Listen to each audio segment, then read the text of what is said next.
नमस्कार, मैं हूं अनिल कक्कड़ और सच कहूं प्राइम टाइम में आपका स्वागत है। आज की शुरुआत क्रिकेट से, और क्रिकेट के उस मैदान से जहां मेजबान 32 वर्षों से हारा नहीं, वही मैदान जहां हर विरोधी टीम को मेजबान लाकर कहता है कि यहां दिखाओ अपना हौसला। जी हां, ऑस्ट्रेलिया के ब्रिस्बेन के उसी गाबा मैदान पर मंगलवार को भारत के रणबांकुरों ने इतिहास रच दिया।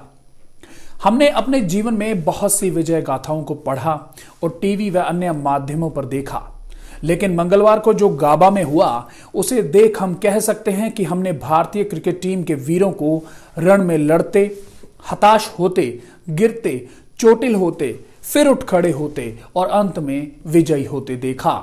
हजारों मील दूर ऑस्ट्रेलिया की धरती पर 2 महीने पहले जब भारतीय खिलाड़ियों ने कदम रखा तो हौसला भरपूर था, लेकिन पहले ही मैच में करारी हार और 36 रनों पर ऑल आउट होने का इतिहास बनने पर खिलाड़ियों के साथ साथ देश ने भी उम्मीदें छोड़ दी। वहीं कप्तान विराट कोहली टीम को छोड़कर अपने परिवार के पास आ गए, लेकिन समय कभी एक सा नहीं रहता, वह हमेशा नए नए रंगों के साथ बदलता रहता है। नए कप्तान ने कमान संभाली और निराश हो चुके अपने युवा साथियों के सामने जीवन का वो रंग पेश किया जिसे जीत का रंग कहते हैं। मेलबोर्न में मिली जीत जैसे एक आहट थी, विदेशी पाले को सचेत करने के लिए कि इनका कप्तान भले नया तो है पर हौसले वही हैं, 2 साल पुरानी जीत जितने ही दृढ़ हैं। इसी बीच विरोधी टीम ऑस्ट्रेलिया ने मैदान के अंदर भारतीयों पर बाउंसरों की बरसात शुरू की तो स्टेडियम में भी खिलाड़ियों पर छीटाकाशी शुरू हुई। गेंद बल्ले के खेल में दर्शकों की जुबान से निकलने बोलों से लड़ते इन भारतीय वीरों ने विदेशी धरती पर इन तमाम लड़ाइयों पर फतेह हासिल की। ऐसी फतेह जहां कई साथी घायल हुए, दर्द से कराहे, लेकिन एक दूसरे का कंधा न छोड़ा। जीवन के इस पड़ाव ने इन्हें परिपक्वता से भरा, लेकिन फतेह और विजय होने में अभी एक फासला था। अंतिम रणभूमि उस गाबा में सजी थी जहां विपक्षी ऑस्ट्रेलियाई 32 सालों से हारे नहीं थे। एक ऐसा अचूक किला जहां वो सबसे मुश्किल दुश्मन को ला खड़ा करता और कहता, अब दिखाओ अपना हौसला। एक तरफ 1000 से ज्यादा शिकार कर चुके गेंदबाज, कई शतकों का तमगा थामे बल्लेबाज, तो दूसरी तरफ उस मैदान की घास को हाथ से छूने की कोशिश करते ऐसे युवा जो शायद यहां तक आने से पहले टीम की सूची में भी दर्ज न थे। इनके हक में कुछ था तो बस इतना कि इनके पास खोने के लिए अब कुछ बाकी न था। ये निडर साथी इसी भाव से गाबा में लड़े, ऐसा लड़े कि अंत आते आते विपक्षी भी उन पर मोहित हो उठे। वो जान चुके थे कि वो खिलाड़ियों से नहीं, रणबांकुरों से लड़ रहे हैं, जिनके सामने कुछ कहा नहीं जाता, सिर्फ नतमस्तक हुआ जाता है। बता दें कि ब्रिस्बेन टेस्ट में ऑस्ट्रेलिया को 3 विकेट से हराकर इतिहास रच दिया। इस सीरीज में भारत ने ऑस्ट्रेलिया को 2-1 से हराया, जबकि एक टेस्ट मैच ड्रॉ हुआ। भारत ने अंतिम टेस्ट में ऑस्ट्रेलिया में अपने सबसे बड़ा 328 रन का टारगेट चेस किया और चौथा टेस्ट जीतकर 2-1 से सीरीज अपने नाम कर ली। इससे पहले भारत ने 2003 के एडिलेड टेस्ट में 233 रन का सबसे बड़ा जो टारगेट था वो चेस किया था। भारतीय टीम ने ऑस्ट्रेलिया को लगातार तीसरी बॉर्डर गावस्कर सीरीज में शिकस्त दी है। इससे पहले भारत ने फरवरी 2017 में दिसंबर 2018 में खेली गई बॉर्डर गावस्कर ट्रॉफी में शिकस्त दी थी। टीम इंडिया ने पिछली बार 2018 में ऑस्ट्रेलिया को उसी के घर में 3-1 से मात दी थी। टीम की ऑस्ट्रेलिया में यह पहली टेस्ट सीरीज जीत है। अब यह भारत की ऑस्ट्रेलिया में दूसरी टेस्ट सीरीज में जीत है। भारत ने ऑस्ट्रेलिया में अब तक 13 में से 8 सीरीज हारी हैं, 2 जीती हैं और 3 ड्रॉ खेली हैं। इस सीरीज में man of the series PAT Cummins रहे, जबकि man of the match Rishabh Pant को चुना गया। ऋषभ पंत सबसे कम टेस्ट पारियों में 1000 रन बनाने वाले पहले भारतीय विकेटकीपर बन गए हैं। इस मामले में उन्होंने पूर्व विकेटकीपर महेंद्र सिंह धोनी को पीछे छोड़ दिया है। पंत ने 27 पारियों में यह उपलब्धि हासिल की, जबकि धोनी ने 32 पारियां खेली थी। अब बात किसान आंदोलन की। केंद्र सरकार ने सुप्रीम कोर्ट द्वारा 26 जनवरी को किसानों की प्रस्तावित ट्रैक्टर रैली को पुलिस का मामला बताए जाने के बाद मामले में कोर्ट से हस्तक्षेप के अनुरोध वाली याचिका वापस ले ली। सुप्रीम कोर्ट ने 26 जनवरी की प्रस्तावित ट्रैक्टर रैली को लेकर दायर याचिका पर कहा, आप प्राधिकार हैं और आपको इससे निपटना है। इस पर आदेश पारित करना अदालत का काम नहीं है। 8 किसान यूनियनों की ओर से पेश वकील प्रशांत भूषण ने चीफ जस्टिस को बताया कि किसान केवल बाहरी रिंग रोड पर शांतिपूर्ण तरीके से गणतंत्र दिवस मनाना चाहते हैं। उनका शांति को भंग करने का कोई इरादा नहीं है। ये खबर देश के उन सभी लोगों से जुड़ी है जो कोई भी व्हीकल या साधन सड़क पर चलाते हैं। यदि आप ट्रैफिक नियमों का पालन नहीं करते या कम जानते हैं तो ट्रैफिक नियमों की सभी किताबें खंगाल डालिए और सड़क पर तरीके और ट्रैफिक नियमों का पालन करते हुए गाड़ी चलाएं, क्योंकि अगर आप बार बार ट्रैफिक नियम तोड़ते हैं तो अब यह आपकी जेब पर काफी भारी पड़ सकता है। ऐसा करने पर ज्यादा मोटर इंश्योरेंस प्रीमियम यानी बीमा देना पड़ेगा। दरअसल इंश्योरेंस रेगुलेटर बीमा नियामक और विकास प्राधिकरण इरडा की ओर से गठित एक वर्किंग कमेटी ने यातायात उल्लंघन प्रीमियम लगाने की सिफारिश की है। अभी मोटर इंश्योरेंस के प्रीमियम में on damage insurance, third party insurance, additional third party insurance और कंपल्सरी पर्सनल एक्सीडेंट प्रीमियम को शामिल किया जाता है।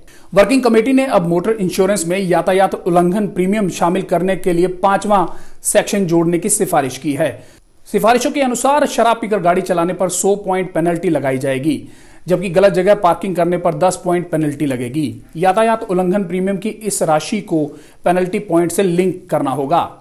वहीं अगर आप वाहन बेच देते हैं तो खरीदार के लिए यातायात उल्लंघन प्रीमियम 0 से शुरू होगा। इसमें संबंधित पक्षों से 1 फरवरी 2021 तक सुझाव मांगे गए हैं। ड्राफ्ट में ट्रैफिक नियमों के उल्लंघन की फ्रीक्वेंसी और उसकी गंभीरता की गणना के लिए एक सिस्टम बनाने की बात कही गई है। इसमें ट्रैफिक नियमों के अधिक उल्लंघन को यातायात उल्लंघन प्रीमियम से लिंक करने को कहा गया है। अब बात इस सदी की सबसे बड़ी महामारी कोरोना की। दुनिया के कई देशों में कोरोना की रोकथाम के लिए वैक्सीनेशन शुरू हो चुका है। इस बीच वर्ल्ड हेल्थ ऑर्गेनाइजेशन ने अपनी वीकली रिपोर्ट में बताया है कि दुनिया के 13 देश और आइलैंड अब कोरोना मुक्त हो चुके हैं। यहां अब कोरोना का कोई केस नहीं है। हालांकि यहां अभी भी एहतियात बरतने की जरूरत है। चिंता की बात यह है कि दुनिया के 131 देशों में संक्रमण का कम्युनिटी ट्रांसमिशन हो रहा है। इसमें America, Pakistan, Brazil, UK, France जैसे बड़े देश शामिल हैं। भारत अभी क्लस्टर्स ऑफ केस की कैटेगरी में है, मतलब अभी यहां कम्युनिटी ट्रांसमिशन शुरू नहीं हुआ है। यूके में कोरोना के बढ़ते मामलों को देखते हुए सरकार ने 3 महीने तक फिर से स्कूल बंद रखने का फैसला किया है। बता दें कि दुनिया में अब तक 9 करोड़ 60 लाख से ज्यादा लोग संक्रमित हो चुके हैं। राहत की बात यह है कि इनमें 6 करोड़ 86 लाख लोग ठीक हो चुके हैं। संक्रमण से जान गंवाने वालों की संख्या अब 20,49,000 से ज्यादा हो चुकी है। 2.53 करोड़ मरीज ऐसे हैं जिनका इलाज चल रहा है। इनमें 1.12 लाख मरीजों की हालत गंभीर है। प्रधानमंत्री नरेंद्र मोदी की अध्यक्षता में 30 जनवरी को एक सर्वदलीय बैठक आयोजित की जाएगी। इस बैठक में फरवरी में पेश किए जाने वाले आम बजट पर चर्चा होगी। संसदीय कार्य मंत्री प्रहलाद जोशी ने बुधवार को बताया कि सभी दलों के नेताओं को बैठक के लिए आमंत्रित किया गया है। कोरोना महामारी के मद्देनजर वर्चुअली होने वाली इस बैठक में बजट को लेकर चर्चा की जाएगी। बैठक में केंद्रीय मंत्री राजनाथ सिंह, थावरचंद गहलोत, पीयूष गोयल, प्रहलाद जोशी, अर्जुन मेघवाल और मुरलीधर भी मौजूद रहेंगे। भारत ने अनुदान सहायता के तहत बुधवार से भूटान, मालदीव, बांग्लादेश, नेपाल, म्यांमार, सेशेल्स को कोविड-19 के टीके की आपूर्ति करने की घोषणा की है। भारतीय विदेश मंत्रालय ने कहा है कि घरेलू जरूरतों को ध्यान में रखते हुए भारत आगामी हफ्ते महीने में चरणबद्ध तरीके से सहयोगी देशों को कोविड-19 टीकों की आपूर्ति करेगा। विदेश मंत्रालय ने कहा है कि श्रीलंका, अफगानिस्तान, मॉरिशस के संबंध में जरूरी नियामकीय मंजूरी का अभी इंतजार है। कांग्रेस ने रिपब्लिक टीवी के प्रधान संपादक अर्नब गोस्वामी की कथित व्हाट्सएप बातचीत के मामले में जांच की मांग करते हुए बुधवार को कहा कि देश की सेना एवं सुरक्षा से जुड़ी जानकारी लीक करना राष्ट्र विरोधी कृत्य एवं राष्ट्रद्रोह है और वह इस मुद्दे को संसद में आगामी सत्र में उठाएगी।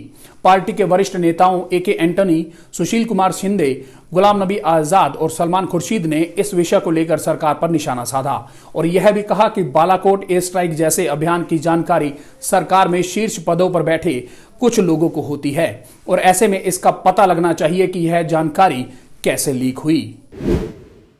हरियाणा के सरकारी स्कूलों में पढ़ने वाले विद्यार्थियों को जल्द ही टैबलेट दिए जाएंगे ताकि वह आसानी से ऑनलाइन पढ़ाई भी पूरी कर सकें। शिक्षा मंत्री कंवरपाल गुर्जर ने बताया कि प्रदेश के सरकारी स्कूलों में 8वीं से 12वीं तक के 8,06,000 विद्यार्थी शिक्षा ग्रहण कर रहे हैं। इन सभी विद्यार्थियों को सरकार द्वारा टैबलेट देने की योजना है। उन्होंने जानकारी दी कि अभी तक विद्यार्थियों को जो टैबलेट दिए जाने थे उनकी स्क्रीन 7 इंच की थी। लेकिन मुख्यमंत्री की अध्यक्षता में हुई विशेष बैठक में निर्णय लिया गया कि इन विद्यार्थियों को 7 की बजाय 8 इंच की स्क्रीन वाला टैबलेट दिया जाए और 11वीं व 12वीं के विद्यार्थियों को 10 इंच की स्क्रीन वाले टैबलेट दिए जाएंगे। उन्होंने कहा कि यह अच्छी क्वालिटी के टैबलेट होंगे, जिसके लिए जल्द ही टेंडर प्रक्रिया शुरू की जाएगी। इसी के साथ ही हरियाणा में पिछले लंबे समय से बंद पड़े स्कूलों को खोलने की तैयारियां जोरों शोरों से चल रही हैं। शिक्षा विभाग ने 9वीं से 12वीं कक्षा तक की पढ़ाई के लिए अब 6ठी से 8वीं कक्षा तक की पढ़ाई के लिए भी तैयारी कर ली है। इसके लिए 1 फरवरी से कक्षाएं लगाने की तैयारी है। शिक्षा मंत्री कंवरपाल गुर्जर ने जानकारी देते हुए बताया कि हरियाणा के स्कूलों में फरवरी महीने से 6ठी से लेकर 8वीं तक के स्कूलों को खोला जाएगा। इससे पहले बड़ी कक्षाओं की पढ़ाई शुरू हो चुकी है। अब 6ठी से 8वीं तक के बच्चों को भी स्कूलों में बुलाया जाएगा। उन्होंने कहा कि कोरोना संक्रमण को देखते हुए स्कूलों में विशेष हिदायतें भी जारी की गई हैं। अंत में बात जलियांवाला बाग के शहीदों की। जलियांवाला बाग शहादत के 101 साल हो चुके हैं, परंतु जलियांवाला बाग में कितने शहीद हुए यह आज भी किसी को पता नहीं है ना हैरानी की बात। जलियांवाला बाग हत्याकांड के बारे में आपने बचपन में पढ़ा होगा, मगर इस भयंकर नरसंहार के 101 साल बाद भी यह पता नहीं लग सका कि 13 अप्रैल 1919 को अंग्रेजों की गोलीबारी में कितने लोग मारे गए थे। जिला प्रशासन ने हाल ही में जलियांवाला बाग में शहीद हुए 492 लोगों की लिस्ट को अपनी वेबसाइट पर अपलोड किया है, जिसके साथ ही भ्रम और बढ़ गया है। इतिहासकारों और जलियांवाला बाग शहीद परिवार समिति के सदस्यों ने मांग की है कि सुधार के साथ राष्ट्रीय स्तर पर ऐसी एक लिस्ट जारी की जाए, जिससे इस ऐतिहासिक घटना में शहीद हुए लोगों की संख्या को लेकर भ्रम की स्थिति हमेशा के लिए खत्म हो सके। समिति के अध्यक्ष महेश बहल ने एक अंग्रेजी अखबार को बताया कि जलियांवाला बाग के शहीदों की कई लिस्ट हैं। उन्होंने कहा कि यह दुर्भाग्यपूर्ण है कि हम अपने शहीदों की संख्या के बारे में सही से नहीं बता पा रहे, और यही वजह है कि एक नहीं शहीदों की कई लिस्ट चलती रहती हैं। इतिहासकार सुरेंद्र कोचर ने कहा कि ब्रिगेडियर जनरल रोजिनाल्ड डायर के फायरिंग के आदेश के बाद उस दिन शांतिपूर्वक विरोध प्रदर्शन कर रहे भारतीयों पर 1650 राउंड फायरिंग की गई थी। पंजाब के तत्कालीन लेफ्टिनेंट गवर्नर ओ डायर को भेजी गई रिपोर्ट में मृतकों की संख्या 200 से 300 के बीच में बताई गई। कोचर ने कहा कि तत्कालीन मुख्य सचिव ने 290 की मौत का आंकड़ा बताया था, जबकि इस पर अलग अलग लोग अलग अलग आंकड़े बता रहे हैं। महेश बैल ने कहा कि समिति की जानकारी के अनुसार 13 अप्रैल 1919 को 1050 लोगों ने शहादत हासिल की थी। सुनील कपूर के परदादा लाला वासु मान कपूर जलियांवाला बाग में हुई गोलीबारी में शहीद हुए थे। उन्होंने कहा कि शहीदों की गिनती पर भ्रम सभी के लिए खत्म होना चाहिए। उन्होंने कहा कि 2009 में उन्हें आरटीआई के जरिए शहीदों की एक लिस्ट मिली थी, जिसमें 501 और 14 व्यक्तियों के नाम थे। उन्होंने कहा कि इसके मुताबिक गोलीबारी में 501 लोगों की तुरंत मौत हो गई थी, जबकि 14 लोगों ने बाद में दम तोड़ा। बता दें कि Jallianwala Bagh 1919 the real story के लेखक किश्वर देसाई ने कहा कि जलियांवाला बाग में मारे गए लोगों की पूरी लिस्ट कभी जारी नहीं हुई। उन्होंने कहा शहीदों की संख्या 2000 या उससे अधिक हो सकती है। उन्होंने कहा कि उन्हें 1919 से एक हाथ से लिखी हुई फाइल मिली, जिसमें उस दिन मारे गए लोगों के नाम लिस्टेड थे। नमस्कार।